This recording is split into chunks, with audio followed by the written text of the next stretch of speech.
everyone's saying, oh, they're going to ban Bitcoin and force us into a central bank digital currency. More likely, they're going to do what they're doing with the ETFs, because Bitcoin ETF and Bitcoin's the same thing, right?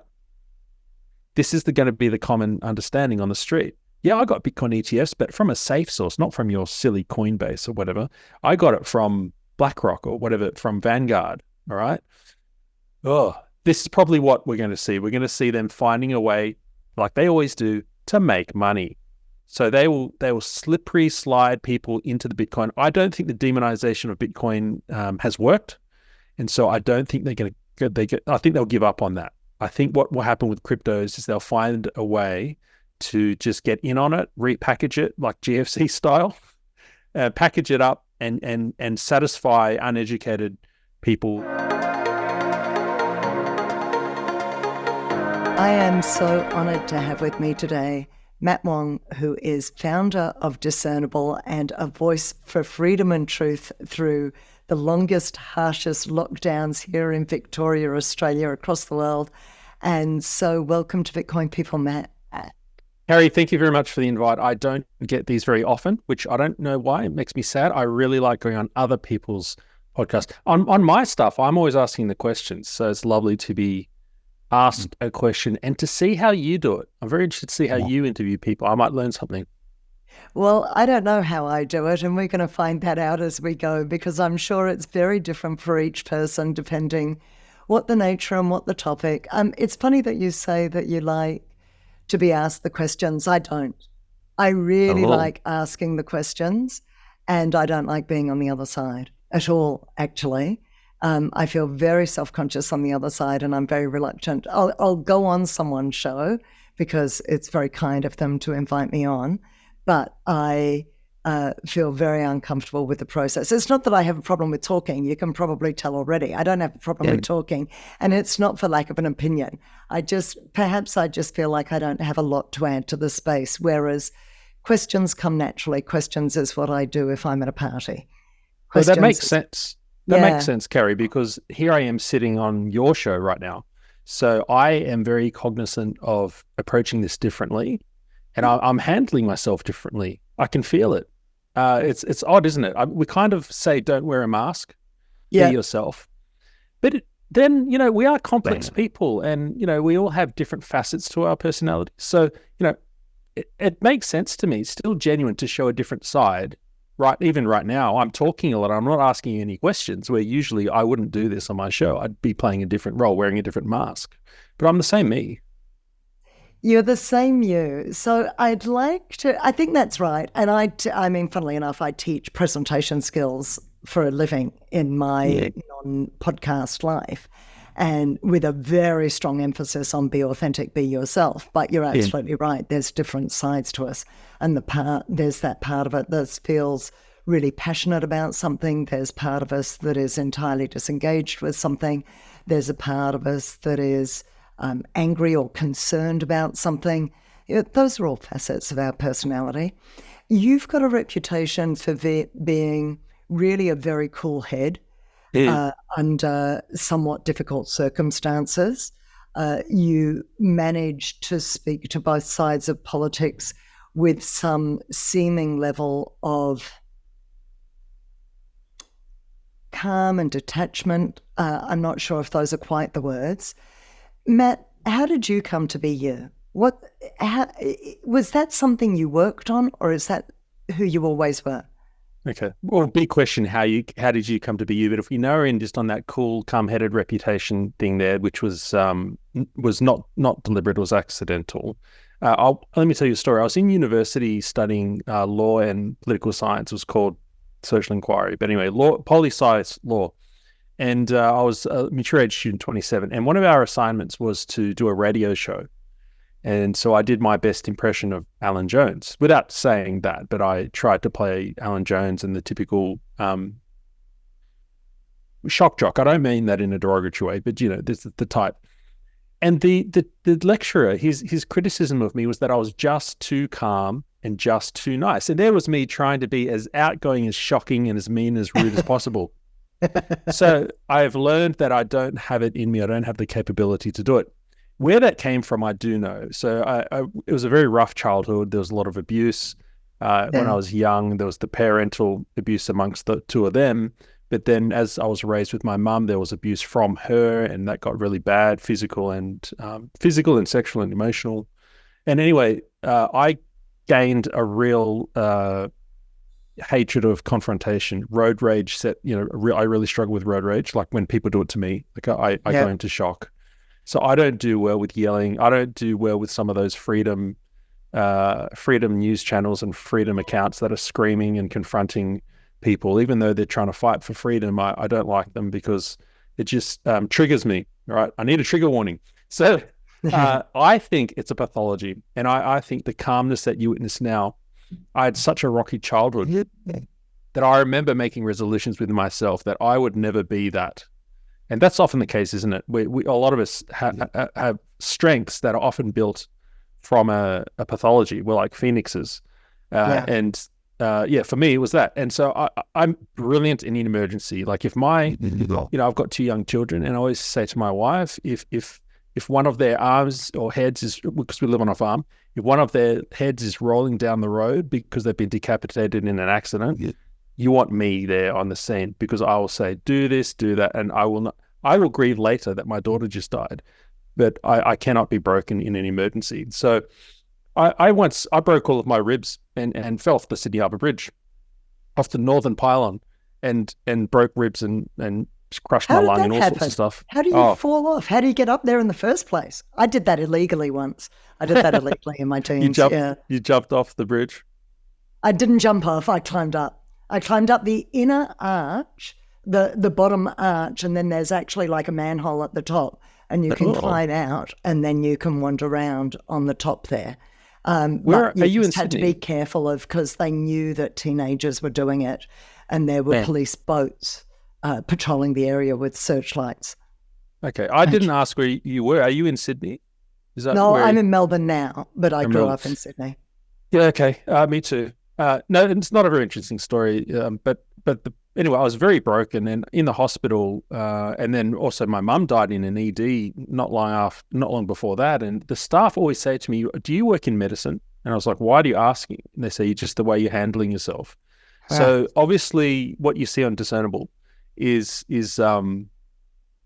born of a pathology, but it's become a strength. And I encourage everyone to heal and process and go through their pathologies and hurts and traumas, but try and make it a strength, because not everyone, I don't want my daughters to go through what I went through and then be known as someone who's cool, calm, and collected in an emergency, because I don't want them to go through those traumas. So not everyone can go through your traumas and your whatever things you've been through. So embrace it and become better for it, and then use that to help others so that they don't have to go through it and develop the strengths that you now have. So that's how I came to be who I am. How did you, I don't want to go into details of kind of what happened, whatever you feel like, but how did you get through it? How did you process it? How did you work through your childhood trauma? Because that sounds intense. That sounds not easy, and many people buckle under that, and it doesn't become a strength, it becomes a forever weakness. Well, we're complex, multi-layered creatures, aren't we? So trauma doesn't generally just happen once. Even someone who's as a survivor of sexual abuse myself, it's not generally just a once-off, right? It can be, but there's a lot leading up to it. Sometimes it's repeated. And so for me, it's unfolding. And even the healing from that is not instant. That's also unfolding. So to give you an example, I didn't know that my mother was a pedophile until I was 30. I was one of her victims, but I didn't know until I was 30 something. And I was saying to my wife, I've been married since I was 22. I'm now 37. And I said, I'm just realizing that what she did to me is not what you do to your children. My wife's like, yeah, that those sexual bits are for your marriage partner, not for your mum. It's like, holy crap, that's wrong. And then the biggest, most horrible thing to realize is to realize that your own mother is one of those horrific, seedy, in the back alley, 55-year-old male pedophiles. But no, it was my mum. She's a doctor. She's lovely presented. She's a female. That's very hard. So the trauma unfolds over time, not just when I'm 10. the healing unfolds over time, and developing to be a better person over time. So I'm not suggesting people go out and fix themselves with a 6-month program. I'm suggesting they take a posture towards bad things that happen in life, and don't forever sit around as a victim. Use it. And so for me, I can't point to one specific thing. There've been lots of different things throughout my life. Yeah. Not easy at all. And I do think I've not been exposed to anywhere near the trauma that you have. I have my own kind of difficult past. I think perhaps for me with mine, and nothing like yours, there was no abuse.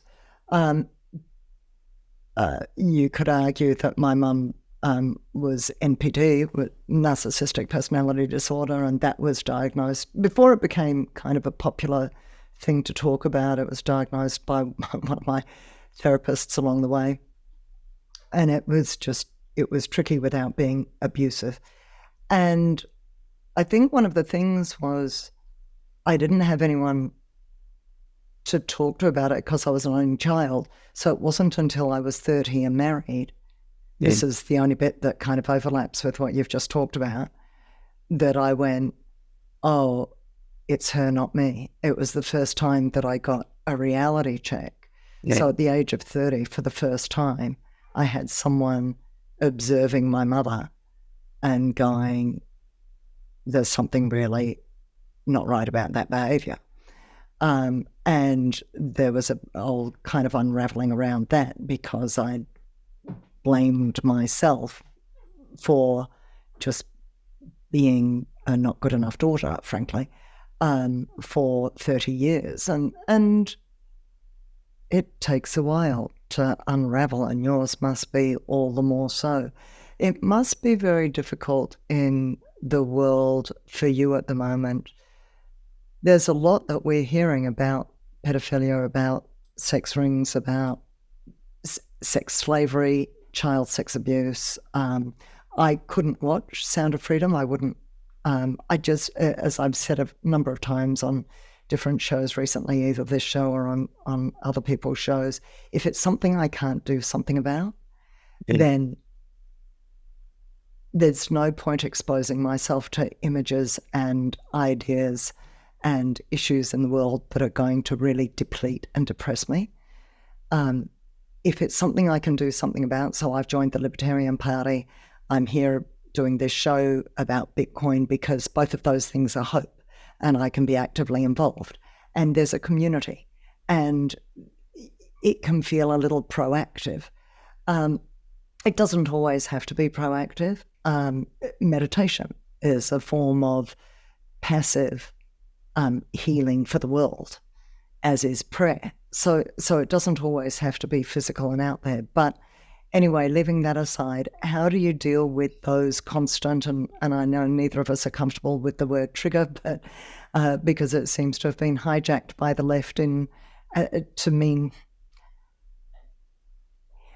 the same way that they use the word Nazi, and the same way that they use they use words that what's the word when it becomes meaningless because it's become so overused and out of context that it becomes meaningless. And so how do you manage with stories like that in the world? Well, okay, unlike the AOCs of this world in the US and Democrat Party and so on, unlike the neo-Marxists we see rising up, I don't live in my trauma. I'm not that comfortable talking about it today, not because I'm uncomfortable like they would be, because I don't think it's helpful to dwell on it for the viewers. And I only raise it in the same way Anthony Robbins raises his. So Anthony Robbins had an abusive parents, and one of the things that he suffered with was starvation. And so now he's just got this bee in his bonnet about feeding people. And, he says he's fed over. He wanted to feed 1 billion people, and he's now fed over 1 billion meals, and he's continuing to ramp that up. And that's all born out of his so-called trauma. So in the same way, I'm not triggered by Sound of Freedom or anything else because I don't live in the. I mean, it helps that my mum's dead. I have a lot of nightmares occasionally that she's alive, and I'm thankful that she's not here. But I'm a Christian, and I'm thinking I'm going to have to face her again one day, so that's not going to be fun because she's a Christian too. But I don't live there. I don't think anyone should. I think they should take what they can from it and grow through it and be helpful to the world. So not triggered at all.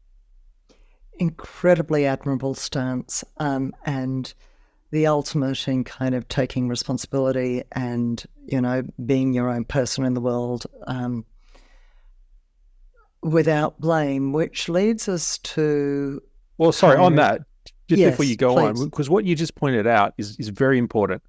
Yeah. Think about my mum, who abused me in many ways. I know because I found a diary after she died, and we knew when she was alive, she was abused as well, emotionally, physically, and sexually growing up. She's a New Zealand Maori Indigenous, very common in the Aboriginals here and in Maori New Zealand. So she was one of 9 children. She too was abused. And so, people wrestle with, well, is it her fault? Flipping oath, 100% it's her fault. It was her choice to abuse me, right? But at the same time, she was also abused, right? So she was that victim as well. So we have to be comfortable in ascribing responsibility to the person with what they're going to do with what they're going to do now. Okay, so you can't say, I'm responsible for what my mum did to me when I was 8. My mother is not responsible for what happened to her when she was 6 from Uncle Billy. That was his name. But she is responsible with what she did with that. And the fact that she perpetuated that onto me, that's her fault. So I'm responsible for what I do with my 2 little girls now. So I've got a girl that's 7 and 4. And I look at them and I can sense, I know that when I'm left alone with my girls, I'm an dad. But there is a thought in my mind, like there is a generational thing in my family about abusing children. And I feel a sense of, here's my daughters and I'm going to protect them. It ends with me because it's my responsibility now how I cuddle them, how I treat them, where I draw lines, because kids don't know. Little 4-year-old wants to come up and snuggle. So I need to teach her how to snuggle in a good way with daddy and not in a sexual way. And she doesn't know the difference. So I'm teaching her that. So I think you should take responsibility for not for what happened to you, but what you do from here. Yes, I'm actually going to be doing I haven't listened to Tony Robbins for years. I've done one of his, fire walking weeks. I've done one of his business programs as well. I hadn't gone back to him for a long time, and I recently received in the post yesterday his Life Force book, which looks amazing. And I'm actually coming up this long weekend. We've got a long weekend here in Australia for Australia Day. That I'm going to be doing Tony Robbins each morning. He's got, 2 hours or something. It's like a free weekend he does every year. And it's interesting, that idea of, I'm conscious of him and other people who have come from trauma themselves, brought up their own kids, because he's got, I think, maybe 4 kids. I was actually also listening to Wayne Dyer recently, who had 8 kids. And both of them came from traumatic pasts. Both of them have protected their children, obviously, from the trauma they've been through, and also became incredibly wealthy, so didn't have to go through the poverty and starvation, as was the case with Tony. And in the case of Wayne Dyer, I'm fairly sure he grew up in homes in not foster homes, like state homes. He was ward of the state. So and yet you'd think that the kids then end up going the other way and being overly protected and potentially spoiled. And that's been my fear with my son, is, am I overly protecting him from the traumas of life? And then is he not resilient enough? And yet those kids, I've heard Tony's kids speak. I've heard at least one of Wayne Dyer's kids speak. I've heard it a couple of different places, and they just seem charming and balanced. Oh, the other one who's like that, although different kind of childhood, but Jordan Peterson's daughter, Michaela Peterson. So people praise Jordan Peterson about some speech he did. I'm like, yeah, fine, whatever. The real beauty about Jordan Peterson is shown through his kids. Yeah, I know that. As it is with us. Relationships in that family are gorgeous, right? Yeah. Yep. There's a really lovely way they interact with each other, and I've seen Tony do the same thing with his wife. And I think one of his kids, I'm not quite sure, I just overheard something on a podcast, and it really is quite a navigation, is how do I not overly compensate for the shortcomings of my upbringing and swing too far the other way in my own parenting style. I think motivation, the why and the intention is very important. So one of the abuse things from my mum was the physical abuse was through hitting, throwing glass at me, plates, breaking stuff over our heads. That physical side, but here I am with children, and I smacked my kids when they were younger, hard. And you would say, how were you able to do that well? Is because she would always smack out of anger and frustration, which I think is just abuse and shouldn't be done. And most parents don't know how to smack their kids properly because I think it's illegal now. In some places, I'm sure it's illegal. Screw you, government. But for us, for my wife and I, it was very clear it can never, ever be when you're frustrated. It must always be about, we took a biblical view about setting boundaries, and when they were 2 and they are going to disobey and they're going to throw a tantrum, we smacked them, and we made sure we did it very well and infrequent so that it was done once and it was done right. And so we haven't had to smack them ever again. And that's the point. Everyone goes, your kids are so well behaved and so well adjusted. It's because they've known from day one there are strong boundaries. And so the real miracle there is what I'm pointing out is that the fact that we were able to do that, I was able to do that. My wife didn't have a traumatic childhood, but I was able to do that without perpetuating my mother. That was a huge thing. But what it required was a different intention. I'm not smacking because my kid's naughty and he's frustrating me. Yeah. I didn't go down the track of smacking my son, and I got caught up in, I mean, this is interesting because it ties into the change of kind of values and how we grow and change over time, and how much the last 3 years has impacted me as it has done the whole world, as I know it has done you, and, you know, your life's taken different turns as a result. So we're going to get to that. But certainly when my son was born, I was still a very kind of left-wing hippie, greenie.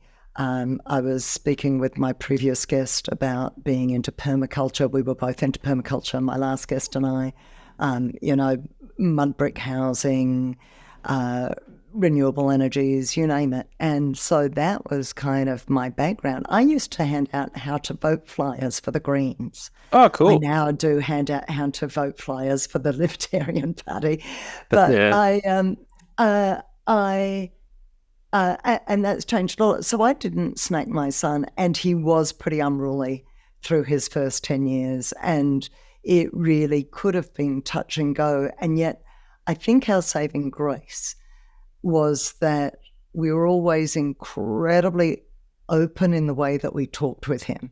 And I didn't have a problem with screaming at him or shouting at him. So that was kind of my thing. And once every so often I would really get, like full on aggro. But I think we kept it really, really open, and he felt over time, it just took him longer to mature than the average. And now he's 15 and he's a brilliant kid. He's just a brilliant kid. How old is he? Somewhere along the line, he figured it out. And I don't know what it is we did right, or maybe we just left it to the school system. And I want to talk about homeschooling as well, because I know you're into homeschooling. But we've gone down the school path, and it's actually worked for us. It actually suits him as a kid. It's worked for him as a kid. Sorry. How old is your son? He's 15 now. 15 now. Yeah, I mean, to be clear, the whole point, the smacking is, I wouldn't say to everyone smack your kids. I'd say be resolute with your kids. So whether it's all about follow through. So whether it's smacking or whether it's when you say, if you do that one more time, I'm going to take your teddy away for the evening, and you don't take the teddy away, that's what it's all about. We it's always about follow through on that. Yeah. And that's probably why you've got a good kid, because you did what you said and you said what you did. This episode of Bitcoin People proudly brought to you by BitRefill, your one-stop shop for living on Bitcoin and Lightning and building out the Bitcoin economy and this Bitcoin world we would all love to see come to fruition. They've got all the best gift cards like Amazon, Apple, Bunnings, Airbnb, Uber, and much more. They've got Coles and Woolies for your groceries, Bill Fairies to pay your bills, BP and Ampol for your petrol. You can do your hotel bookings or top up your phone credit or buy a gift or phone credit for a friend or loved one overseas. So check them out today, bitrefill.com, and remember to put Bitcoin People in the referral code for 10% Bitcoin back on your first purchase. Right, yeah, fair enough too. Still, I think a good smack here or there might have gone a very long way. Let's just talk about, there's so much to talk about with you. Tell me about the rise of Discernable. Tell me the potted history of how Discernable came to be. Did you say plotted history? Yeah. We didn't plot it. That's what you mean. Potted, short, potted. Oh, I haven't like heard in that. A pot. I haven't heard that used that way before. Okay, so just briefly, I discovered, went through a midlife crisis in 2016. Had two. Yeah, you're not midlife yet, Matt. I hate to tell you. I had an early life crisis at 30, whatever that was. 2016, 7 years, 30 years old, and just achieved a whole lot, and had a beautiful wife, daughter, and a baby as well, and a Tesla in the driveway, and a fountain in the front yard, because I always wanted a fountain, because that's when you know you're rich, and a picket fence. And the fountain was plastic and from Bunnings. We've got a bird bath. Still. Does it count? Yeah. Well, mine was plastic and from Bunnings, and yes, it definitely counted. But I got depressed because, you never want to achieve your dreams, just like you never want to meet your heroes. And so, yeah, I was depressed and went through a whole thing and some suicidal stuff. Anyway, I'm here. I survived, got through it. Thanks to a song called "It Is Well," an old hymn. But anyway, here I am. And thanks to what was that? Say that again. An old hymn called "It Is Well." It's a guy called Horatio Spafford. I did a cool little video, 2-minute video on his story. He lost all of his daughters in a shipwreck, and he wrote this song, "It Is Well with My Soul."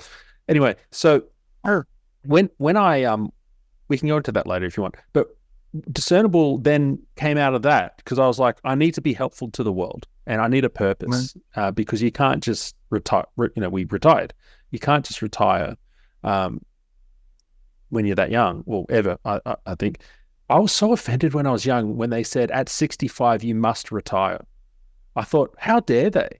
And this is kind of where my first inkling of Bitcoin started, even though Bitcoin didn't exist back then. We can talk about that later. But just this idea that you can be told not that you get to retire at 65, that you must stop working at 65. I was so offended.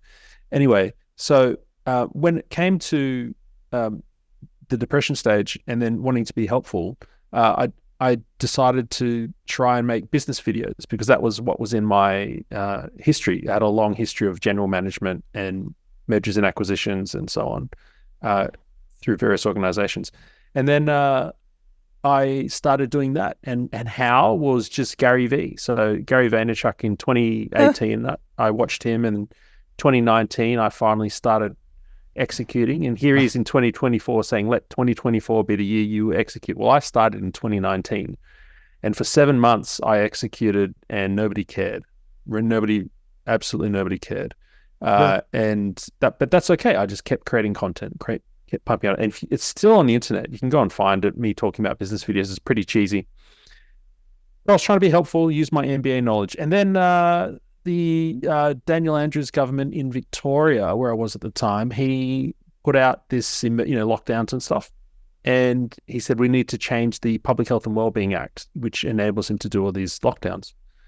And he said, this is what we're doing, and this is what it says. And now, because of my legal background, I studied law, not medicine. I looked at it, and he was just flat out lying. I mean, politicians always lie from all sides.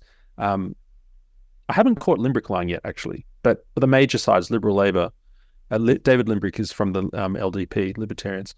They all lie, but this lie was so blatant. I just got on camera on a webcam in my in a bedroom in like an old red top, and I just put the bill up on my screen, the proposed law and the current law, and I just screen shared and I just talked. I said, this is what it says. He's lying. and this is what it's going to change to, and he's going to be able to do lockdowns, blah, blah, blah, something like that. And that video went viral for me.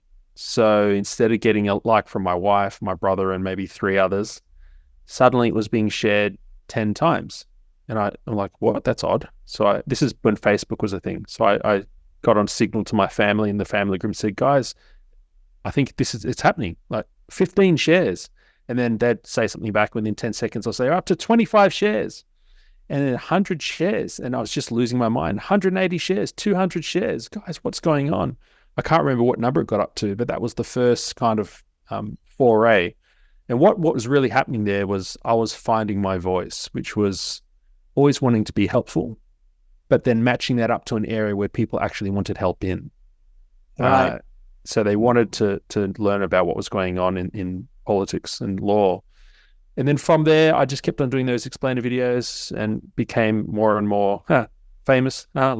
Still not very famous, but more and more famous compared to a normal person. And then I started to interview people. So Topher Field is don't know what you'd call him, an activist, a whatever, capitalist. And legend. Sure. If some people, if he's watching this, some people call him that.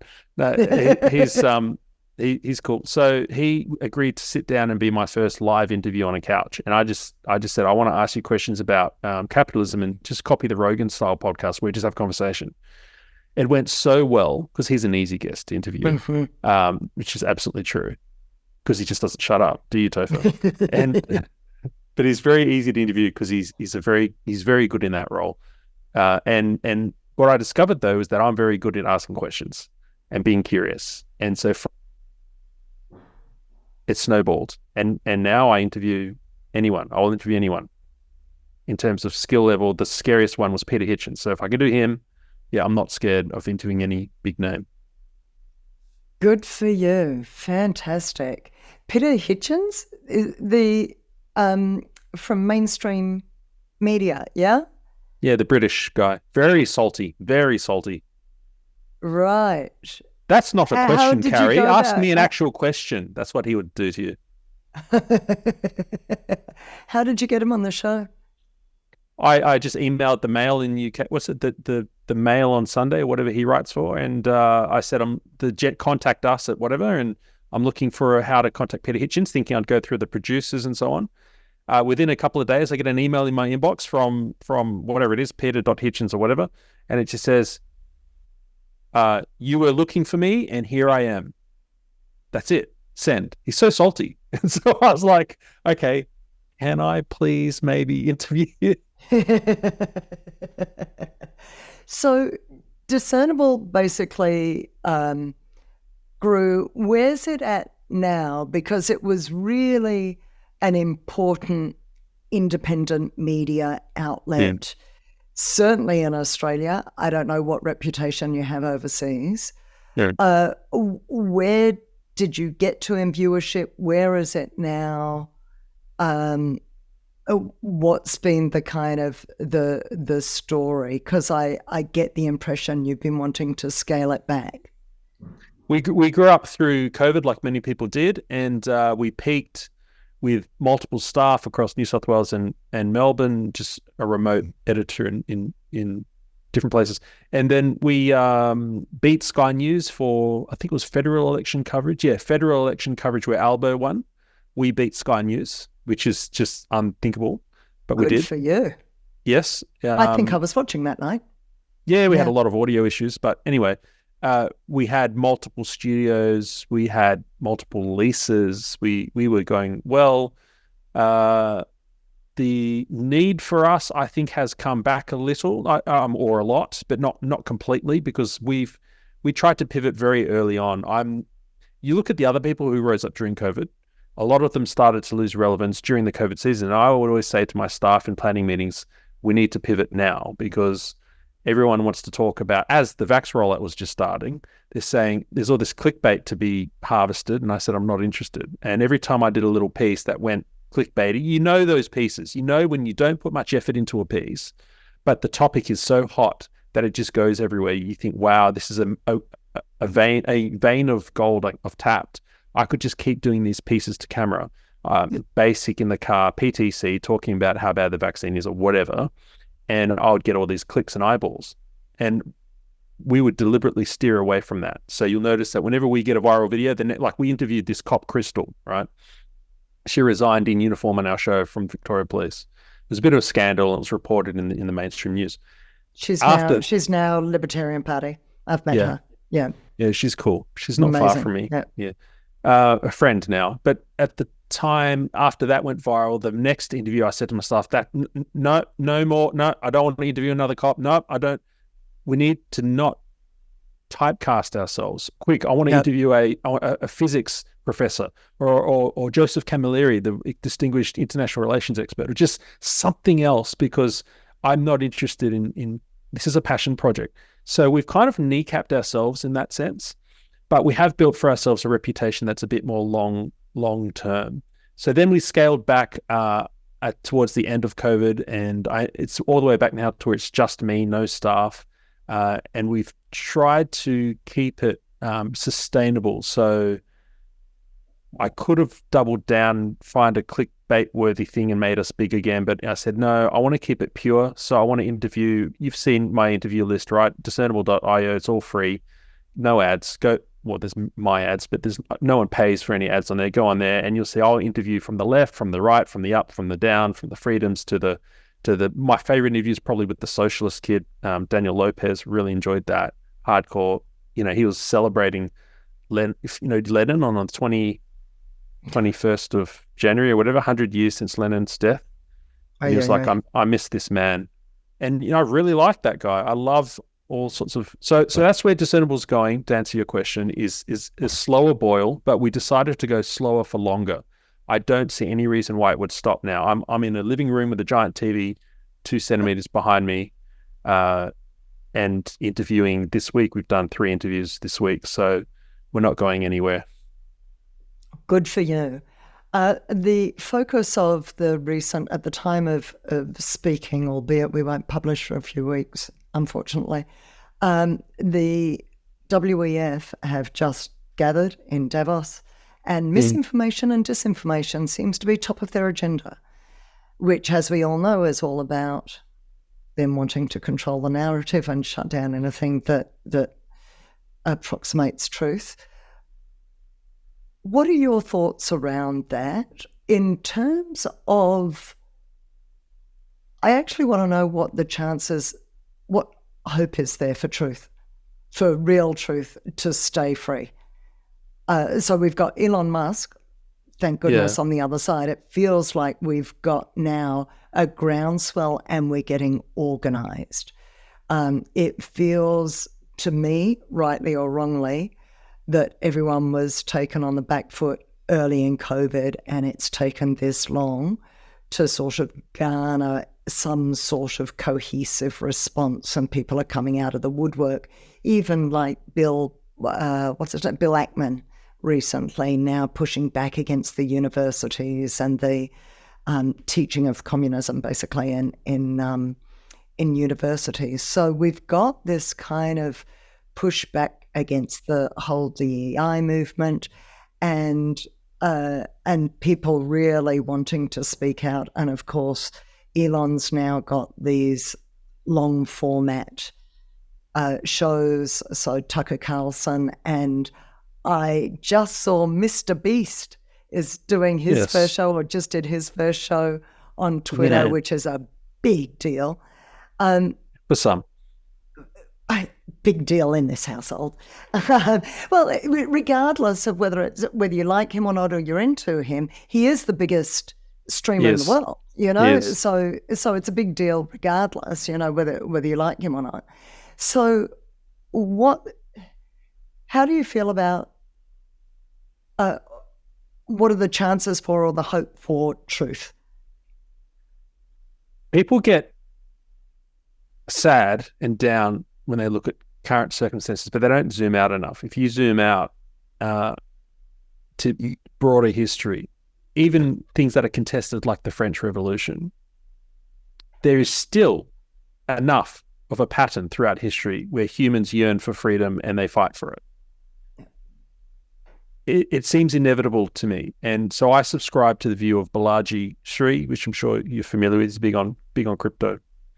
He's very good on history too. Yeah. And there's an unstoppable force here. It's like a black market. They banned prohibition when they made alcohol illegal and sent it into the black market. It's like if they made coffee illegal tomorrow. It's not going anywhere, people. And so, yes, CBDCs and social credit scores and Black Mirror episodes coming to life. Yes, all of that is there and is already starting to happen. The creators of Black Mirror said, look, we're just not going to create a season because we can't keep up with the reality. It's all coming true. Is that right? Yeah, I don't know if that's a rumor, but that's what I was told on the internet. That's what they've said, why we haven't seen Black Mirror for a while. But probably a third of their stuff is already here. Some of their stuff is already here in a form. So, yes, all of that happens. But over the long arc of history, as our hero Barack Obama used to say, the arc of history bends towards justice or whatever. It definitely bends towards freedom. And we see that right from Lockean times. We see that from the Magna Carta. There's something about humans that they don't. So China, with the control of their population, which is kind of the opposite and kind of where we're all going, because we all threw out our pandemic plans and we all adopted the Wuhan plan and we're starting to adopt their way of life now. That's temporary too. China, the resistance is small and the party is keeping a lid on it. But throughout history, any party that tries to do that, the Soviet Union, you can't. Over time, it's messy. People are a monkey mess. Like you can't. So in the long haul, I am very optimistic that the freedom in the sense will win in the end. Not that we'll end up in a utopia, but that the WEF and all the rest will fail. And we already see this now with DEI failing. So we already have some big corporates now instructing. So people are in a mad rush to archive big corporate DEI stuff on their websites because they're pulling it down. They're pulling, not everyone, but some of them are pulling away from it. And you see scandals at the moment with airlines. There's been a lot of airline problems, both in the manufacturers like Boeing and with airlines like United, where their DEI policies are being correlated, perhaps unfairly, but are being correlated with maintenance and incident issues.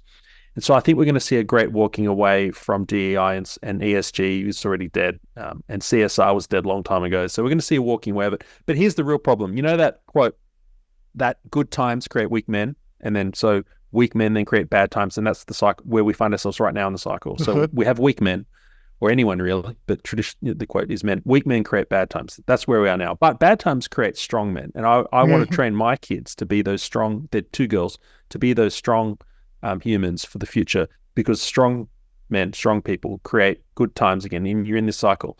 Now, the thing about this cycle is it's contracting. You look throughout history, the pace of change, political change, of technological change, everything is contracting. But the reality is cycles are still really long and our human lifespans aren't really changing. So the sad part is you can live your entire life. Okay, the property market is a giant Ponzi scam, okay? Not enough people know that yet, but more and more people are waking up to realize that it's a Ponzi and that inflation is not at 9% in Australia like they say, or 7%. It's probably at 15%. And if you take into account where all the inflation is hidden, it's hidden in one asset class called real estate. It's probably more like 20%, 15, 20% a year. It's nuts. It's a Ponzi system. And but the reality is the market can stay irrational longer than you can stay solvent. So we have to figure out where we are in the cycle. And I've got Bitcoin. You've got Bitcoin, I assume, because I'm on a Bitcoin podcast. Mine was lost in a boating accident. Oh, my goodness. A lot? A lot of Bitcoin? Did you cry? It's just a saying in the Bitcoin community. Oh. No. So, you know, we're aware of it, but, you know, the collapse of fiat that's being predicted, it could be 5 years away, but not likely, because they're going to prop it up with everything they can, same with the property market. To be honest with you, what happens if it's 150 years away? And I don't see it, you don't see it, our kids don't see it. We have to be prepared for that. So cycles can take a long time, is the point.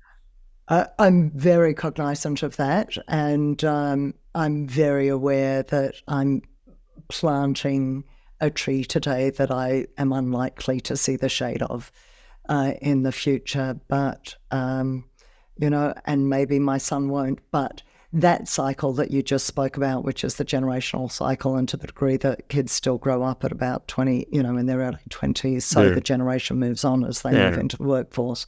And so that hasn't contracted particularly, and we should be coming out of this particular bad times period around the end of this decade. Yes, so I agree. Tell me, therefore, how Bitcoin fits into all of this picture for you. When, where, and how did you fall down your rabbit hole? And how important is it as a discovery, as a technology, that it is, from your point of view? It's still unfolding, isn't it? Bitcoin's still quite young. So when was it? 2010 was the white paper? 2008, wasn't it? Was the white paper, and then 2009 was the first block. 2009. So January January 3, 2009. So we're only about 15 years old at the most. Yeah. New technology. As I said in earlier, I was so outraged when they said you're not allowed to work beyond 65. 65, which is the case in Japan, but in the Western world is not the case. But I was just outraged that they could tell you what to do. So that led me throughout the years into a bit of rebelliousness. Like, how can they tell us what to do with our lives and our money, especially because money is just a store of we say store of value, or a transmission of value or work. But really it's a store of our work, our time, and really it's our energy. Like, what are you going to spend your whole life doing? So how can they direct what I do with my time, my work, my energy, my money? And that really started to unravel for me around the GFC. I'm only young, so I wasn't around for the 70s and 80s and the floating of the dollar and whatever else. But I remember around the GFC, I was 21 or whatever. Just before the GFC, I was trying to save money to live off interest. So I was only 21 or whatever. So I had my $5,000 or something. I was very proud of trying to save up to $1 million or something and live off interest, because I had a Rabo bank account with a high interest bonus rate. It was like 13-14% interest rate on the savings. I thought, this is great. But then they started to crash interest rates. I thought, how can they do that? They're pulling the rug out from underneath me. And that was my first wake up to, I wouldn't have said this at the time, but it's a bit of a scam. Like, this whole central banks, interest rates, levers they can pull to screw with the economy. It's all a little bit arbitrary with lots of layers, so it doesn't appear arbitrary. But at the end of the day, it's pretty just government arbitrary. Well, not even government, really, isn't it? That's kind of a cabal of government and central banks. Yeah. Yeah. I mean, but people don't realize, the Fed, it's not federal at all. It's privately owned. Does it have any reserves? Yeah. Doesn't have any reserves. It's not federal. What is it? It's a scam house. It's a cabal. It's a con. It's a swindle. It's just a very good one that we all live under and has so far provided us a good way of life. Like, yes, that's true. Anyway, so as that started to unfold, I just getting more and more suspicious. So I started to trade in gold. And I'm just trying to figure out a way to get around the system. And for the longest time, I was so frustrated because I was opposite of the market. When they were crashing interest rates and they were trying to get people to borrow and take out loans and so on to put liquid in the economy, I was the opposite. I was like a self-funded retiree. I wanted higher interest rates. And then when they started to, did they raise rate? Yeah, after the GFC. Now they're starting to raise rates now. I find myself opposite of now I'm thinking about loans now. I always find myself opposite of their games. So that frustration of being played with has helped me in many areas of my life, including that's the main reason why I refused to get vaccinated, because I hate anti-vaxxers my whole life. I grew up in a medical family. I hate what that guy did. The autism guy. Yeah. I can't remember his name, Andrew but Wakefield. I know who you mean. What's that? Andrew Wakefield, right? Right. He's the scandal who said it caused autism and he faked some data. Now, I need to revisit that because maybe he was right. Now, we've discovered how ridiculous these big pharma are. But entering into the pandemic, into the vaccination stage of the pandemic, I was hardcore pro-vax, hated the anti-vaxxers, vaxing my kids at the same time with the childhood schedule. And then they started to force the vax. And I was like, oh, here you go. You've awoken a dragon. And overnight, pretty much, I became a raging anti-vaxxer. So now I will not stick a needle in me or anyone else, child or anyone, unless you first prove to me what's going on here. I'm from a medical family. I own my own medical clinic. I've employed these specialists and cancer doctors. And I can tell you right now, all those doctors I employed, I've sat with Sonic Healthcare, the biggest, one of the biggest healthcare companies in the world. I've sat with their board. They don't know what's going on except what they're fed. Right up at the highest levels, they read their medical journals and that's it. Right? Science is not like one person has it. It's fractured amongst many sources and you have to collect it. And so here I am, turned around to the point where I don't trust anything they do now until they prove it. So that's really where my Bitcoin kind of enthusiasm comes in. It's a skepticism about fiat. It's a skepticism about the inflationary property market that we find ourselves in the Western world. And Bitcoin, to me, like many, represents not just a gamble, okay? So you've got kind of a shallow understanding of cryptocurrencies where people either think they're a scam or they think they're a get-rich-quick, wow, I can put 10 grand in and pull 500 grand out in a year's time. But the people who criticize Bitcoin are usually of that kind of knowledge level. The people who actually go and understand what cryptocurrencies are, like really, how do they work, and why is there a halving coming up, and what is the blockchain, and how does block size and change it, and should I invest in Ethereum or NFTs or Bitcoin Cash or Bitcoin SV, whatever, right? Those of us who understand it, it doesn't matter that it's gone backwards by 10% this last couple of weeks, because we're not buying it because we're trying to get rich. We know how it works. And we're not buying it because it's a scam, like maybe it'll go down. I know it's more, ideological is the wrong word. It's more preparatory. We know what we're doing. And so the people who like us, who know about it, I generally don't find a lot of criticism in the media from people like us. The criticism is very shallow because Bitcoin represents more than money. It represents just one part of our world that can't be touched by the elite, can't be messed with. I'm more scared of Bitcoin crashing for other reasons. Quantum computing, smashing it to pieces, collapse in market adoption. Then I'm screwed. I'm holding something that no one wants to adopt.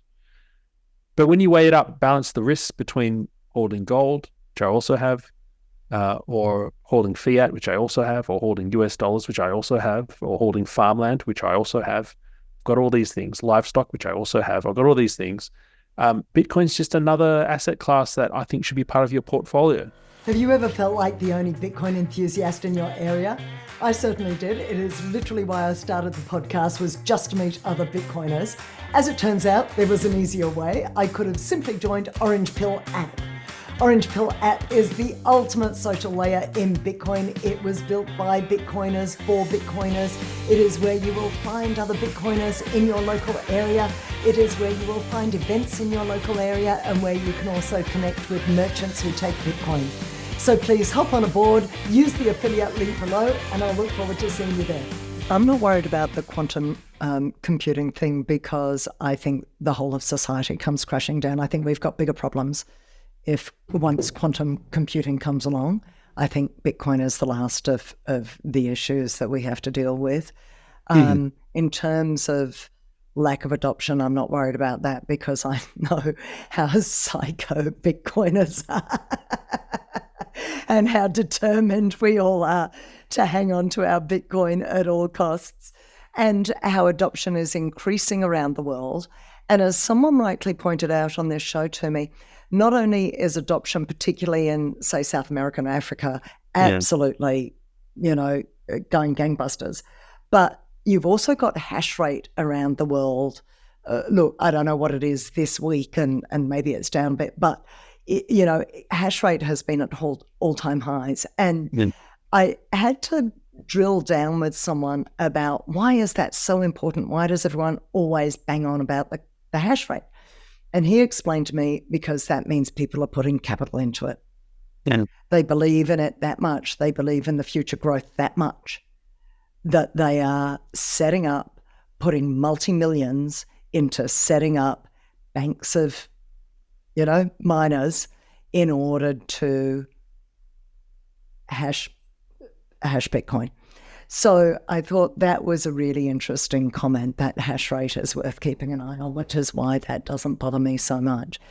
So let's just come to, so for you, it's an asset class and it's about kind of prepping for, in a way, for want of a better term.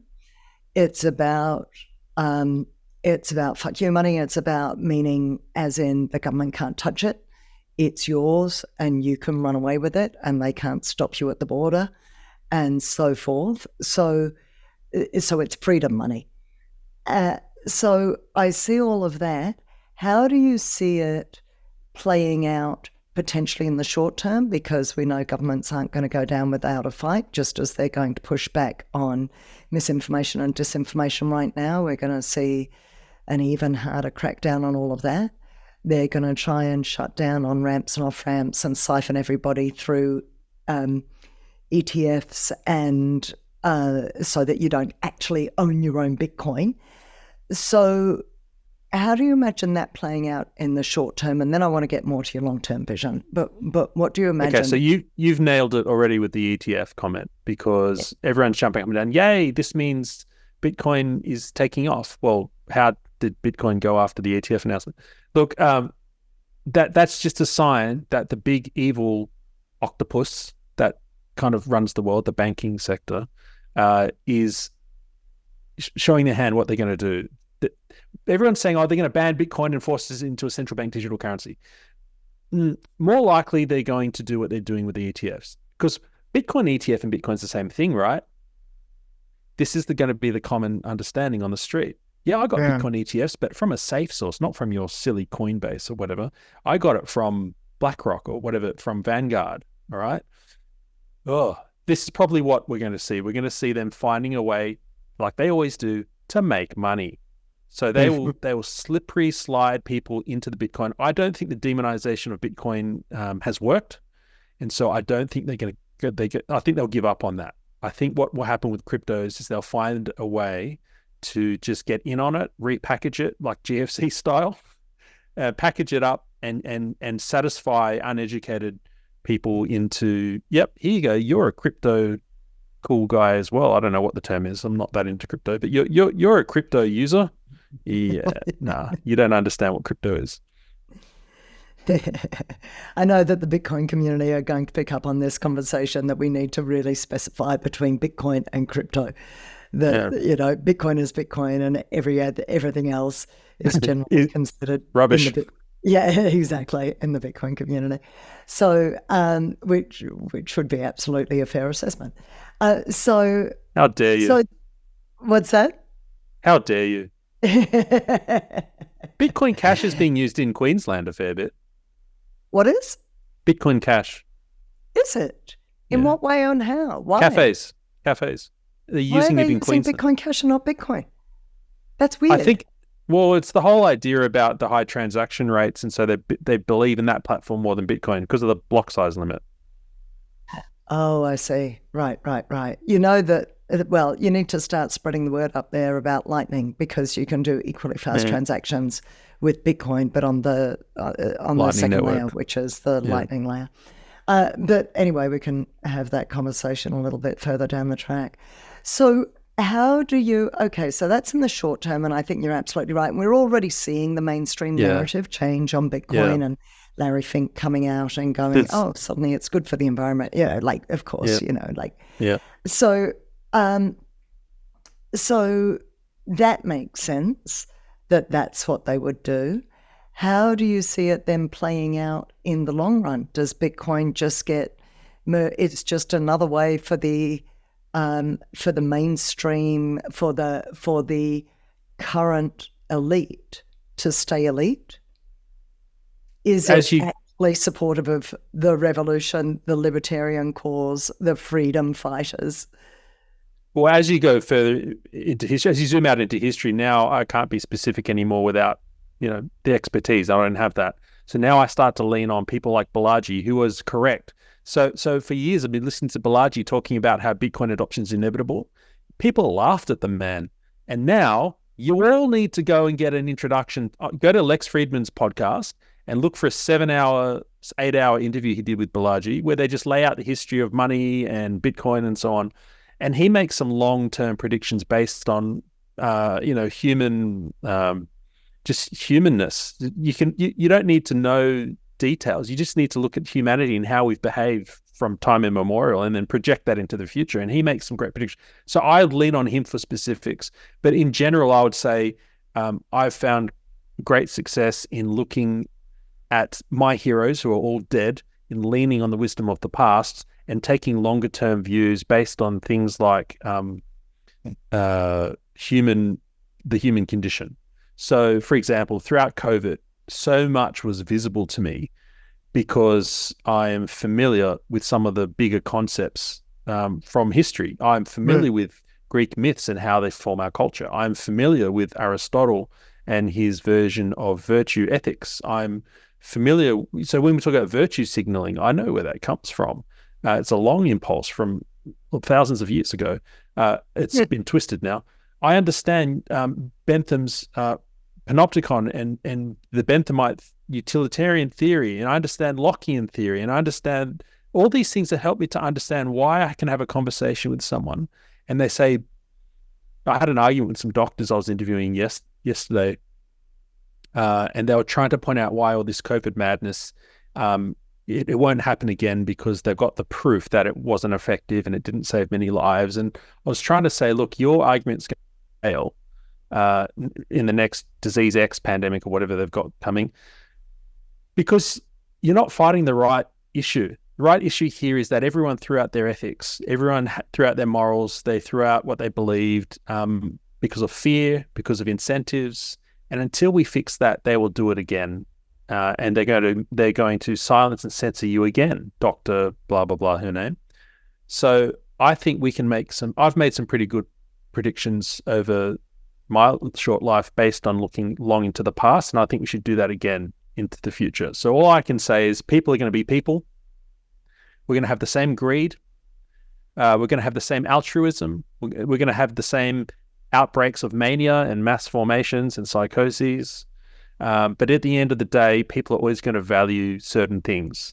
And so for me, that's part of the Bitcoin journey, is understanding it's a value source to hold.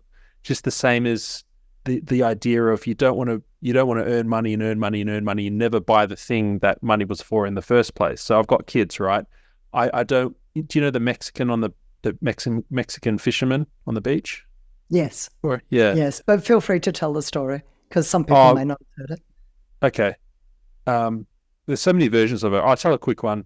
So but the basic idea is the same through all of them. Yeah, it's important because I think story is very important for you. So there's an American venture capitalist, and he visits a Mexican beach, and he sees a man fishing on the beach with his kids running around. Catches a fish. He goes, "Oh, what are you up to there? You're fishing. Okay, why don't you sell me some of that fish?" He buys the fish from the man, and then comes back next day. He's fishing. Says to the fisherman, "Why don't you get a few others to help fish, and you might be able to sell some more fish?" And the fisherman says, "Why would I want to do that?" And the guy says, "Well, you might be able to make more money, and then you might be able to get more fishermen on the other beaches in Mexico and make even more money." And the fisherman says, "Okay, if I do that, why would I want to have multiple beaches fishing and so on and a staff?" And he said, "Well, if that goes really well, you might be able to also sell coconuts, and maybe you could even go public and you could, get some investors and create a big brand." And the fisherman says, why would I want to go public and do all this 10-year journey with the empire and blah, blah, blah. And the VC says, well, then you'd be able to sell and have an exit and retire and stand on the beach fishing with your kids. But the problem is that 20, 30-year journey, your kids are no longer kids. And so I'm currently on a farm earning hardly any money at all. Because what would be the point going back to corporate and earning 200 grand a year, this is what I used to do, flying all over the country, not seeing my kids, so that one day I'll have enough money to sit at home and see my kids when they're 15? So I think we have to be careful with that with Bitcoin as well, Like, what is the Bitcoin for? Is it so that you can buy a cow and raise veggies on your own land? Well, try and do that now. Don't spend the next 30 years building up Bitcoin so one day you can get a cow. Try and figure out what's of value to you now. It's a lesson that somebody else talked about as well, which is that idea of be careful of the I'll or will be happy when. We'll be happy when we see a world of hyper-Bitcoinization and, mass adoption. And at the individual level, that's about number go up. And, I'll be happy when the price of Bitcoin is $1 million. But more generally, as a community, we can look towards we'll be happy when we've fought big government and won. And we have freedom money. And it's widely used, and government is downsized as a result. And certainly, we've just said we've come full circle. Anthony Robbins at the beginning of the conversation and Wayne Dyer, and I was listening to a conversation between Wayne Dyer and Eckhart Tolle on YouTube the other day, and that whole power of now, like that whole, we spend our life thinking about the past, mulling over the past, good, bad, or ugly, even if that past is just the last 24 hours and problems that have cropped up in the last 24 hours, and we're thinking about tomorrow and planning the tomorrow and for the future and ahead. So our head is always in the past or the future. And to be able to get very centered in this very moment to the exclusion of everything else, and to really savor this moment. And I feel like there's something about the spirit of Bitcoin that could allow that in the future, more of that, but why not start living it now? I think that's a really valid point.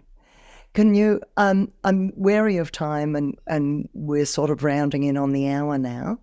You mentioned that you were Christian. Does your faith help you get through some of the challenges that you've faced, including the kind of the pile-ons you would have gotten in, as Discernable took off, and you got, there was a lot of backlash in mainstream media, and as I've heard you talk about just in the community, I mean, it was less about the problem with government, and certainly my experience was the same as yours. What hurt much more was the response of the community coming down so hard on dissenters.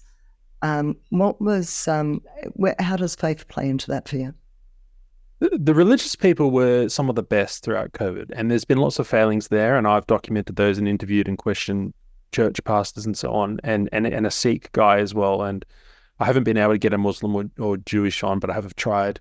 But overall, I did find that community much better than your typical secular humanist Australian, just your average, not interested in church type of Aussie, which is most of them.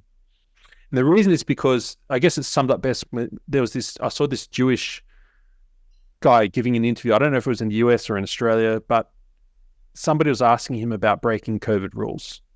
And he said, but we fear God, Yahweh, Yeshua. We fear God more than government. And that sums it up, because you had the Sikhs who I know from a personal experience, they stayed open illegally and kept feeding people despite gathering limits. I know many Christians who still met, broke rules, did a whole bunch of stuff, because they had something bigger than government. And when who said God is dead? It wasn't Solzhenitsyn, it was Nietzsche, right? Nietzsche said, God is dead, and who shall we replace him with?